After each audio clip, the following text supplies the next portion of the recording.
देखिए class 10th में 5.3 का 14 नंबर क्या है, कहता है 0 और 50 के बीच विषम संख्याओं का योग ज्ञात कीजिए। 0 और 50 के बीच विषम संख्या क्या होता है? ऐसी संख्या जो 2 से पूरा भाग नहीं लगता है उसे विषम संख्या कहते हैं, है कि नहीं? तो प्रथम विषम संख्या कितना होगा? 1 होगा। 0 और 50 के बीच में प्रथम विषम संख्या कितनी होगी? 1।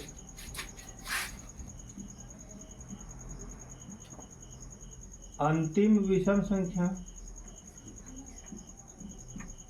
अंतिम कितना होगा? 49। 50 से 1 कम। विषम संख्या कितना होगा? 49 होगा ना।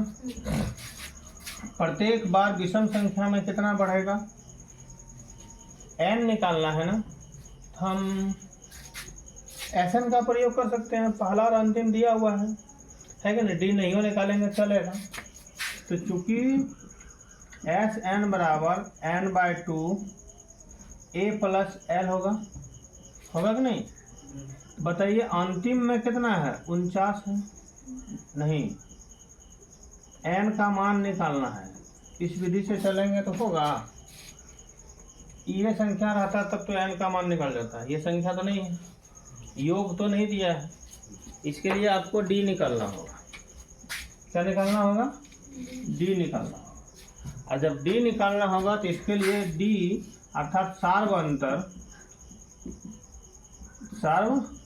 अंतर मतलब d कितना होगा? प्रत्येक बार कितना बढ़ता है?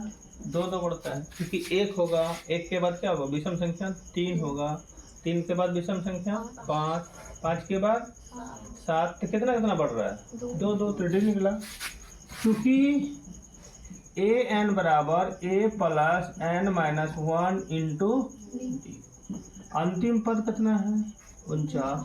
पहला पद 1 n-1 into d equal to कितना होगा? 2 होगा। 1 ला के इधर घटा देंगे 48 होगा। 2n प्लस माइनस 2 इधर ले आइए, कितना होगा? 50 बराबर 2n कटा दीजिए, कितना बार में कटेगा? इसलिए n बराबर कितना होगा? 25। लेकिन हमको n नहीं निकालना है, क्या निकालना है? योग निकालना है, SN निकालना है कि नहीं? तो SN बराबर सूत्र क्या होगा?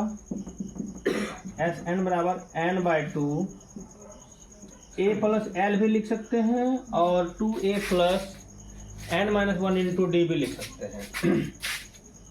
तो देखिए n तो कितना हो गया? 25/2, 25 हुआ ना, 25/2।